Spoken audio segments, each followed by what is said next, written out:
Railway station की वो जानी पहचानी हलचल और दूर से आती ट्रेन की सीटी की आवाज, ये तो हमारे लिए कोई नई बात नहीं है। लेकिन भारतीय रेलवे के प्रशासनिक ढांचे में कुछ बहुत ही नया और बड़ा हुआ है। आज के इस विश्लेषण में हम सीधे रेलवे बोर्ड से आई एक बेहद अहम खबर पर बात करने वाले हैं।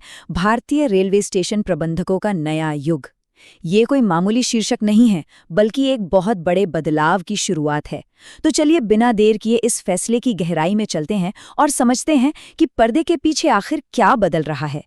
बात है 22 अप्रैल 2026 की, जब एक आधिकारिक आदेश जारी किया गया, जिसे आरबी नंबर 32/2026 के नाम से जाना जाता है। इस एक फैसले ने रेलवे के ढांचे को लेकर एक बड़ा ही दिलचस्प सवाल खड़ा कर दिया है। सवाल ये कि स्टेशन मास्टर अब मैनेजर क्यों कहलाएंगे? सोचने वाली बात है। दशकों से जो स्टेशन मास्टर या स्टेशन अध्यक्षक का पद चला आ रहा था, उसे अचानक बदलने की जरूरत क्यों पड़ गई? अब जरा इन बारीकियों को देखते हैं कि असल में बदला क्या है।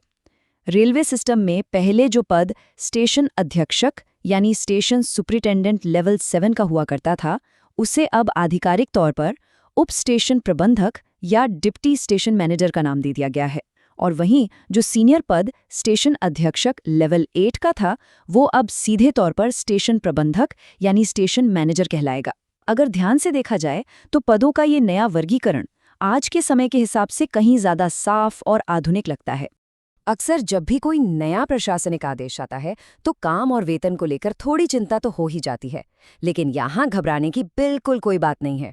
सबसे अहम बात यह है कि इस फैसले से सिर्फ नाम बदला है, काम नहीं। वेतन स्तर यानी पे लेवल बिल्कुल वही रहने वाला है। रोजमर्रा के कामों और जिम्मेदारियों में कोई भी फेरबदल नहीं हुआ है।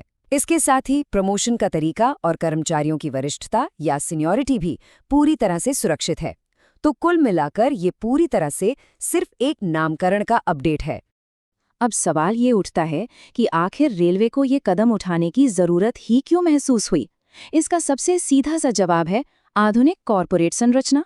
हम सब जानते हैं कि भारतीय रेलवे सिर्फ एक सरकारी विभाग भर नहीं है, ये दुनिया के सबसे बड़े और व्यस्त नेटवर्क्स में से एक है।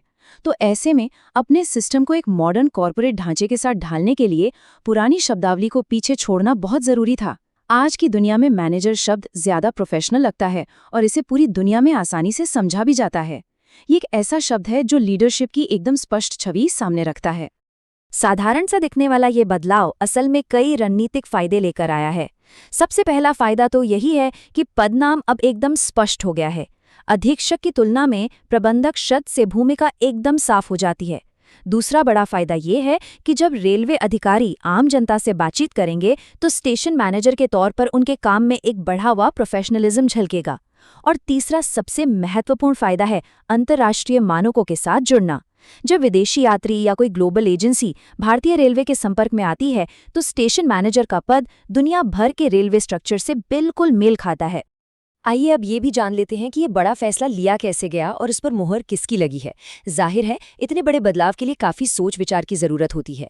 ये आधिकारिक आदेश एकदम साफ करता है कि ये बदलाव यातायात परिवहन निदेशालय यानी ट्रैफिक ट्रांसपोर्टेशन डायरेक्टरेट के साथ हुए लंबे परामर्श के बाद ही लागू किया गया है।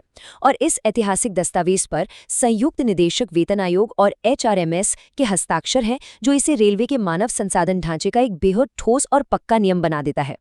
तो नाम का ये छोटा सा बदलाव असल में भारतीय रेलवे के एक बहुत बड़े दृष्टिकोण और आने वाले कल की यात्रा का बस एक संकेत भर है।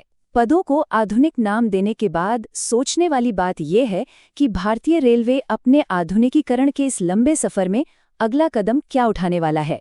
क्या अगला बदलाव किसी नई तकनीक में देखने को मिलेगा या फिर बुनियादी ढांचे में?